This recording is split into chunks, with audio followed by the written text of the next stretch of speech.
But ನೀವು ಚೆನ್ನಾಗಿ ಒಳ್ಳೆ ನಾಟ ಹಾಕಿದ್ರಿ.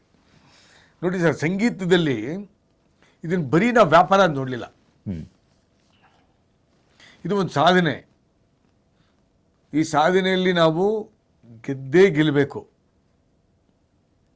ಇದು ಬರೀ ಕಮರ್ಷಿಯಲ್ ಆಗಿ ನೋಡೋಕೆ ಹೋಗಲಿಲ್ಲ ಸರ್ ನಾವು. ಹಣ ಬೇಕಾಗಿತ್ತು, ಬೆಳಿಬೇಕಾಗಿತ್ತು. ಒಂದು ಹಾಡು ಮಾಡಬೇಕು ಅಂದರೆ ಲಕ್ಷಾಂತರ ರೂಪಾಯಿ ಖರ್ಚಾಗುತ್ತೆ, ತೊಗೊಳ್ಬೇಕಾದ್ರೆ ಲಕ್ಷಾಂತರ ರೂಪಾಯಿ ಖರ್ಚಾಗುತ್ತೆ. ಇದೆಲ್ಲ ಕರೆಕ್ಟೇ. ಬಟ್ ಜಡ್ಜ್ಮೆಂಟ್ ಅಂತ ಬಂದಾಗ ಅದು ಇದೆಯಲ್ಲ ಸರ್, ಭಾಳ ಇನ್ಕ್ಲೂಡಿಂಗು AR ರೆಹಮಾನ್ ಜಿ ಕೇಳಿದ್ದಾರೆ, ಹಂಸಲೇಖ ಜಿ ಕೇಳಿದ್ದಾರೆ, ಗುರುಕಿರಣ್ ಜಿ ಕೇಳಿದ್ದಾರೆ. ಅದು ಹಿಂಗೆ ಜಡ್ಜ್ ಮಾಡ್ತೀರಾ ಅಂತ.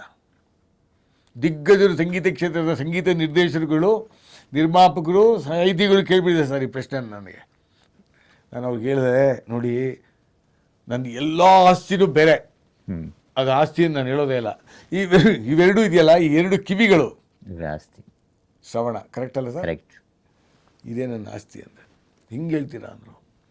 ಒಂದು ಹಾಡನ್ನು ನಾನು ಕೇಳುವಾಗ, ಯಾವುದೋ ಹೊಸ ಟ್ರ್ಯಾಕ್ ಬಂದಾಗ ನಮ್ಮ ಮೂರ್ತಿ ಇಂಜಿನಿಯರ್ ಜೊತೆಲಿ ಕೂತ್ಕೊಂಡು ಕೇಳ್ತೀನಿ. ಯಾವ ಫೋನ್ಗೇನು ಏನು ತೊಗೊಳಲ್ಲ ಸರ್. ಪ್ರತಿಯೊಂದು ಕೂಡ ವಾದ್ಯ ಸಂಗೀತ, ಒಂದು ಇನ್ಸ್ಟ್ರೂಮೆಂಟ್ ಏನು ಯೂಸ್ ಮಾಡಿರ್ತಾರೋ ಅದರಿಂದ ಇಟ್ಕೊಂಡು ಸ್ವರ ಸಂಯೋಜನೆ, ಏರಿಳಿತಗಳು, ಸಾಹಿತ್ಯ, ಪ್ರತಿಯೊಂದು ನಾನು ಕೇಳ್ತೀನಿ. ಕೇಳಿದಾಗ ಒಂದು ಸೆಕೆಂಡ್ ಹೋಗುತ್ತೆ ಸರ್, ಗೊತ್ತಾಗುತ್ತೆ. ಇಲ್ಲಿ ಹೇಳುತ್ತೆ, ಈ ಆರ್ಡಿಸ್ ಕೇಳುತ್ತೆ, but it's going to be super hit ಅಂತ ಹೇಳುತ್ತೆ. ಲಕ್ಷಾಂತರ ಹಾಡುಗಳು ಕೇಳಿದ್ದೀನಿ, ಎಲ್ಲ ಭಾಷೆಗಳ ಹಾಡುಗಳು ಕೇಳಿದ್ದೀನಿ. ನನ್ನ ಜೀವನನೇ ಹಾಡು, ಸಾಹಿತ್ಯ, ಸಂಗೀತ. ಇವಾಗ ಒಬ್ಬ ಒಳ್ಳೆ ಡಾಕ್ಟರ್ ಹತ್ರ ಹೋಗ್ತೀನಿ sir, heart specialist Manjunath Saheb ಇರ್ತಾರೆ. ಲಕ್ಷಾಂತರ ಜನಕ್ಕೆ ಅವರು ಒಳ್ಳೇದು ಮಾಡಿದ್ದಾರೆ. ಅವ್ರು ಓದೋದಕ್ಕೆ ಹಿಂಗೆ ಇದು ನೋಡೋದಕ್ಕೆ ಹೇಳ್ಬಿಡ್ತಾರೆ ಒಂದೇ ಸೆಕೆಂಡಲ್ಲಿ. ಏನಂತೀರಿ, ಎಕ್ಸ್ರೇನೋ ಅದೇನೋ ಹೇಳ್ತಾರೆ, ECG ರಿಪೋರ್ಟ್ ನೋಡೋದಕ್ಕೆ ಹೇಳ್ಬಿಡ್ತಾರೆ. ಈ ನೀಡೆ ಇದು ಬೇಕಾ, ಈ ಮೆಡಿಸಿನ್ ಎಲ್ಲೇ ಆಗುತ್ತಾ, ಇಲ್ಲ ಸ್ಟೆಂಟ್ ಹಾಕ್ಬೇಕಾ, ಇಲ್ಲ ಆಪ್ರೇಷನ್ ಮಾಡ್ಬೇಕಾ, ಪಟ್ಟದ ಹೇಳ್ಬಿಡ್ತಾರೆ. ಹಾಗೆ ಭಗವಂತ ನಮಗೆ ಈ ಸಂಗೀತ ಕ್ಷೇತ್ರನ ಎಲ್ಲ ಥರ ಎಲ್ಲ ಪ್ರಕಾರಗಳು ಕೀಳಿ ಕೀಳಿ ಕೀಳಿ ರೂಢಿ ಆಗಿಬಿಟ್ಟು ಒಂದು ಅದೇನೋ ಸರ್, ಸರಸ್ವತಿ ತಾಯಿ ನಮಗೆ ಹೊಲಿದ್ಬಿಟ್ಟಿದ್ದಾರೆ ಸರ್ ಈ ವಿಷಯದಲ್ಲಿ. ಭಾಳ ಕಷ್ಟ ಇದು, ಜಡ್ಜ್ಮೆಂಟ್ ತೊಗೊಳ್ಳೋದು ಭಾಳ ಕಷ್ಟ ಸರ್. ಯಾಕೆಂದರೆ ಯಾವ ಹಾಡು ಹಿಟ್ಟಾಗುತ್ತೆ, ಯಾವ ಹಾಡು ಏನಾಗುತ್ತೆ, ಹಾಕಿದ ದುಡ್ಡು ಬರುತ್ತಾ ಇಲ್ವಾ. ಇವಾಗೆಲ್ಲ ಲಕ್ಷಗಳಿಲ್ಲ, ಕೋಟಿಗಳು.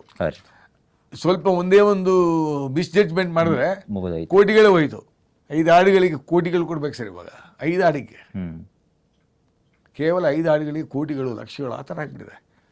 ಇದು ಮುಂಚೆ 20 ರೂಪಾಯಿ 30 ರೂಪಾಯಿ ಕೊಡ್ತಾಯಿದ್ರು ಸಂಗೀತ ಕ್ಷೇತ್ರದಲ್ಲಿ. ಆಗ ಸಂಗೀತ ಕ್ಷೇತ್ರದಲ್ಲಿ ಹಣ ಇದೆ ಅಂತ ತೋರಿಸಿದ್ರು ಸರ್. ನಾನು ಭಾಳ ಹೆಮ್ಮೆಯಿಂದ ಹೇಳ್ತೀನಿ, ಅಣ್ಣ ಮನೋಹರ್ ನಾಯ್ಡು ಅವರು ಇಡೀ ದೇಶಕ್ಕೆ, ಭಾರತ ದೇಶದಲ್ಲಿ ಕೋಟ್ಯಾಂತರ ರೂಪಾಯಿ ಇದೆ, ಲಕ್ಷಾಂತರ ರೂಪಾಯಿ ಇದೆ ಅಂತ ತೋರಿಸಿದ್ದು ಲಹರಿ ಸಂಸ್ಥೆ. 100% ಸತ್ಯ ಸರ್. ಅದೊಂದು ನನಗೆ ಭಾಳ ಸಂತೋಷ ಇದೆ.